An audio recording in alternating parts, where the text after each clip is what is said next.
ہمارے چینل میں خوش آمدید۔ تو چلیے شروع کرتے ہیں آج کی کہانی۔ 3 دن سے گھر میں سب ایک دوسرے سے نظریں چراتے پھر رہے تھے۔ آج گھر سے دل تنگ پڑا تو کالج کا رخ کر لیا۔ سر جھکائے پچھلے بینچ پر بیٹھی وہ نوٹ بک پر مسلسل کچھ لکھ رہی تھی۔ اسے باقی بچیوں کی طرح وقت گزاری نہیں کرنی تھی، کچھ بن کر اپنے اور بھائی کے لیے کھڑے ہونا تھا۔ بڑی سی سفید چادر ارد گرد اچھے سے اوڑھے ہوئے وہ اپنے کام میں مگن سی تھی۔ چادر سے اپنی قمیض کو اچھے سے چھپا رکھا تھا۔ غربت نے حالات بہت خراب کر رکھے تھے۔ وہ اکیلی بیٹھی ہوئی تھی جبکہ باقی سب لڑکیاں ہنسی خوشی شرارتوں میں مگن تھیں۔ اس کا بچپن سے یہی معمول رہا تھا، کیونکہ باہر کی دوستوں پر زیادہ اعتبار نہیں رہا تھا۔ اس کی کوئی دوست نہیں تھی، وہ اپنی ذات کی طرح اس دنیا میں اکیلی تھی۔ ایک ماں تھی، وہ بھی بیمار، اور ایک چھوٹا بھائی تھا جو ابھی اسکول میں پڑھ رہا تھا۔ کمائی کا کوئی خاص ذریعہ بھی نہیں تھا۔ اسے دیکھو، میسنی کو ہر وقت پتہ نہیں کیا لکھتی رہتی ہے۔ ٹیچروں کی خاص توجہ جو بٹورنی ہوتی ہے، ہر وقت ان کی آنکھ کا تارا بنی رہتی ہے۔ نینا کا دل کیا کہ وہ جا کر چیخ چیخ کر بتا دے۔ ایک تعلیمی قابلیت کے علاوہ اس کے پاس کچھ ایسا نہیں جس پر وہ فخر کر سکے۔ ایک لڑکی نے اپنی ساتھی دوست کو کوہنی مارتے ہوئے اس پر طنز کیا۔ ابھی بھی ضرور ہماری باتیں سن رہی ہوگی تاکہ ٹیچر کو ہماری شکایت لگا سکے۔ وہ سب اس پر طنز کرنے لگی تھیں۔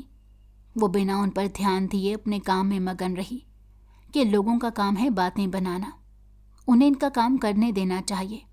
آخر کب تک کریں گے؟ آخر کار چپ تو ہونا ہی پڑے گا۔ ان کو صفائی دینے میں اپنا وقت ضائع نہیں کر سکتی تھی، اسے یہ وقت بہت اچھے کام میں لگانا تھا۔ وہ سر جھٹکتی ہوئی پھر سے بہت توجہ سے نوٹ بک پر کچھ لکھنے لگی۔ گھر جانے کے لیے پھر سے انرجی لگنی تھی، لیکن صبح سے کچھ پیٹ میں جو نہیں تھا۔ چلتے چلتے اس کے پاؤں میں چھالے سے پڑ گئے تھے۔ کالج کی چھٹی کی مخصوص گھنٹی بجنے پر سب لڑکیاں بیگ اٹھاتی باہر کی طرف دوڑی تھیں، کیونکہ ان کے باپ نے شاہی سواری جو بھیج رکھی تھی اور ان کے گھر پیٹ بھرنے کے لائق کھانا بھی بنتا تھا۔ اپنے سے زیادہ اپنے بھائی کے لیے دکھ ہونے لگا۔ وہ بیچارہ اسکول سے آ کر بھوکا کیسے رہے گا؟ میڈم، کیا کالج کے بعد آپ کا دیواروں کے ساتھ بیٹھ کر پڑھنے کا موڈ ہے؟ ایک لڑکی ہنستی ہوئی باہر کو نکل گئی۔ کلاس روم خالی ہونے کے بعد وہ گہرا سانس لیتی ہوئی اٹھی، بھیگی آنکھوں کو صاف کیا، کیونکہ ماں اس کی آنکھوں میں آنسو دیکھ کر خود رونے لگ جایا کرتی تھی۔ وہ کہتی تھیں، میری نینا رونے کے لیے نہیں بنی بلکہ محلوں کی شہزادی ہے۔ آپ کی نینا ہار چکی ہے بابا، آپ نے میرے کاندھوں پر بہت بوجھ ڈال دیا ہے۔ دل میں بابا سے مخاطب ہوئی۔ اسے لگتا تھا کہ وہ اس دنیا سے جا کر بھی اس کے بہت قریب ہیں۔ بیگ کندھے پر رکھ کر وہ دھیمے دھیمے قدموں سے باہر کی طرف بڑھنے لگی تھی۔ باپ کے جانے کے بعد دنیا کے رنگ بدل جاتے ہیں، لوگوں کا لہجہ بدل جاتا ہے۔ بھوک سے پیٹ میں درد شروع ہو گیا تھا۔ آخر 2 دن سے اس نے پانی اور قہوے پر گزارا تھا، درد تو ہونا ہی تھا۔ اب پیروں میں جان نہیں تھی، اور ماں سے جھوٹ بھی بولنا تھا کہ اس نے آج کالج کی کینٹین سے پیٹ بھر کر کھانا کھایا ہے۔ وہ کہنے لگیں کسی طرح روٹی کا انتظام ہو جائے تاکہ وہ ماں اور بھائی سے مزید جھوٹ نہ بولے۔ اس کا باپ ایک نجی کمپنی میں نوکری کرتا تھا جس سے اچھی آمدن آ جاتی تھی۔ دونوں بہن بھائی اپنی پڑھائی مکمل کر رہے تھے تاکہ پڑھ لکھ کر باپ کا نام روشن کر سکیں، لیکن انہیں کیا معلوم تھا کہ یتیمی ان کے دروازے پر کھڑی انتظار کر رہی ہے۔ باپ کے گزر جانے کے بعد حالات کافی خراب ہو چکے تھے اور نوبت فاقوں پر آ گئی۔ جب بھی گھر میں نوکری کی بات کرتی تو اس کی ماں اسے ٹال دیا کرتی، لیکن اب اپنی ماں اور بھائی کے لیے یہ سب بہت ضروری تھا۔ بلیک پراڈو اپنی مخصوص رفتار سے ایک بڑے سے محل میں آ کر رکی تھی۔ وہ محل کسی نے بہت محبت سے سجایا تھا، لیکن اندر سے ان کے دل اتنے ہی کھوکھلے تھے۔ گاڑی کے رکتے ہی 3-4 ملازم بھاگتے ہوئے گاڑی کے نزدیک آئے تھے۔ ان کو جی حضوری کے ہی پیسے ملتے تھے، تبھی تو بیچارے گرمی کی اتنی تپش میں بھی پروٹوکول کے لیے کھڑے تھے۔ گاڑی کا ڈور اشرف بابا احترام سے کھول کر وہ سب پیچھے ہوئے۔ وہ سب بڑے صاحب کے خاص ملازم تھے، جس نے کم وقت میں اپنے باپ کے بزنس کو مزید بلندیوں تک پہنچا دیا تھا۔ اندر سے نکلتی شخصیت کو دیکھ کر ہر کوئی ساکت رہ جاتا تھا۔ حنان شاہ کا حسن بے مثال تھا۔ اس نے سب نین نقش اپنی ترکش ماں کے چرائے تھے۔ گہری نیلی آنکھوں میں ایک سرد پن لیے وہ باہر آیا۔ مغرور کھڑی ناک پر ہمہ وقت غصہ ہی رہتا تھا۔ سحر انگیز شخصیت والا وہ انسان پورے دھڑلے سے کسی کا دل بھی دھڑکا سکتا تھا۔ باپ شہر کا MNA تھا اور خود اس نے کمپنی کو اوپر کی بلندیوں تک پہنچا کر پیسے کی ریل پیل کر دی تھی۔ دن دگنی اور رات چگنی ترقی کر رہا تھا۔ سب ملازم ہاتھ باندھے بہت احترام سے اسے سلام پیش کر رہے تھے۔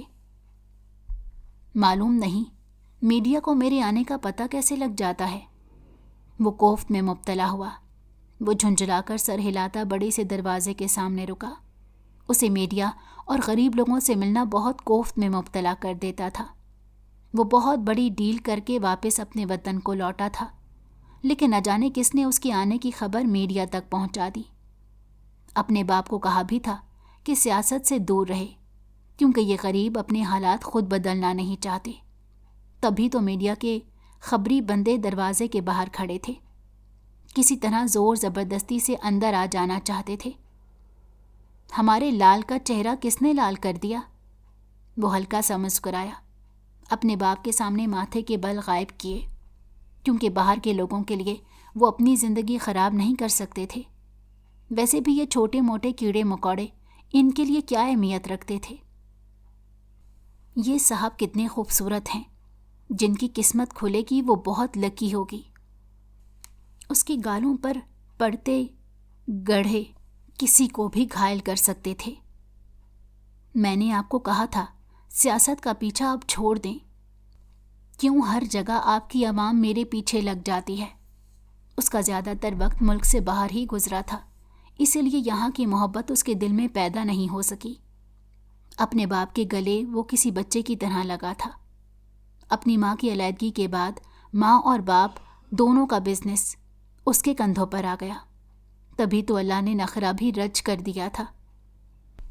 مختار شاہ صاحب اپنے بیٹے کی شکایت پر ہنس دیے۔ ہر باپ کی طرح انہیں اپنے اکلوتے بیٹے سے بے انتہا محبت تھی۔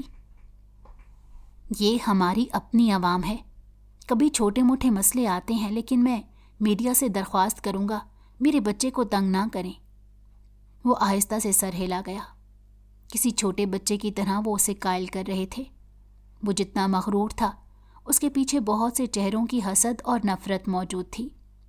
یہاں کے لوگوں سے اس نے بہت دھوکہ کھایا تھا، باقی کسی کے سامنے کم ہی مسکراتا تھا۔ مختار شاہ کے جانے کے بعد وہ سپاٹ تاثرات چہرے پر لیے اپنے کمرے کی طرف تیز قدموں سے بڑھ گیا۔ باقی سب ملازمین کھانا بنانے کی تیاریوں میں لگ چکے تھے، کیونکہ انہیں آج ہر چیز حنان شاہ کی پسند کی بنانی تھی۔ حنان شاہ کا کوئی بہن بھائی نہیں تھا، شروع سے اس نے الگ تھلگ زندگی گزاری تھی۔ دوستوں پر زیادہ اعتبار اب نہیں رہا تھا، لیکن پھر بھی اپنے باپ کے کہنے پر اسے چھوٹی سی دعوت میں شریک ہونا تھا، جس کی تیاریاں نوکر کرنے میں مصروف تھے۔ دھیرے دھیرے وہ اپنے بیٹے کو سیاست کی طرف لانا چاہتے تھے، کیونکہ جانتے تھے کہ سیاست کے تالاب میں ایک بار مچھلی اتر جائے تو یہیں کی ہو کر رہ جاتی ہے۔ اپنی ترکش بیوی سے انہیں بے پناہ محبت تھی۔ دونوں نے خاندان والوں کے خلاف جا کر من پسند شادی کی تھی۔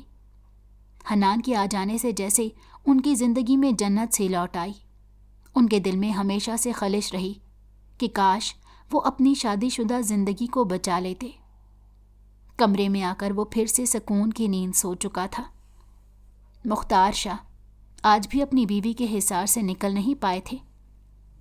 تبھی اپنے بیٹے کو سینے سے لگا کر بیوی کی خوشبو محسوس کرتے تھے۔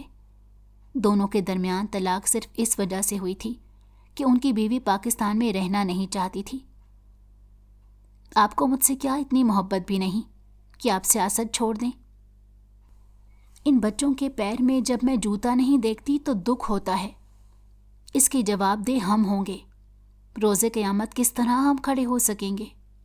خدا کا خوف رکھنے والی خاتون تھیں تبھی ڈرتی تھیں، لیکن تب جوانی میں ان کا خون جوش مارنے لگا۔ ان دونوں نے خاموشی سے علیحدگی کر لی تھی۔ ان کی علیحدگی سے خاندان بھر میں کافی خوشی کا ماحول تھا۔ ہر کوئی یہ سمجھتا تھا کہ مختار شاہ جلد ہی دوسری شادی کر لیں گے۔ حنان شاہ نے اپنی زندگی کا خاصا حصہ ترکش میں گزارا تھا۔ کبھی کبھار باپ سے ملنے کو آ جایا کرتا تھا۔ اب ان کے بزنس کی بھاگ دوڑ بھی اس نے سنبھال رکھی تھی۔ اس گھر میں ہمیشہ سے ایک مالکن کی کمی تھی اور وہ چاہتے تھے کہ ان کی بیوی دوبارہ سے لوٹ آئیں، لیکن ایسا کیسے ممکن ہو سکتا تھا؟ کالج سے پاؤں گھسیٹتے جیسے ہی وہ گھر پر پہنچی تو ماں کی کھانسی کی آواز اسے باہر تک سنائی دے رہی تھی۔ پانی لینے پہنچی تو کچن میں پڑے خالی برتنوں سے رلا گئے تھے۔ کتنے دنوں سے ان برتنوں میں ماں کے ہاتھ کا لذیذ کھانا نہیں بنا تھا۔ باپ کے جانے کے بعد ہر دن نیا امتحان آتا تھا۔ سچ کہتے ہیں، بھوک سے بڑا کوئی عذاب نہیں ہوتا۔ پیٹ کی آگ کبھی بجھ نہیں سکتی۔ میری رانی بیٹی کالج سے آ گئی ہے۔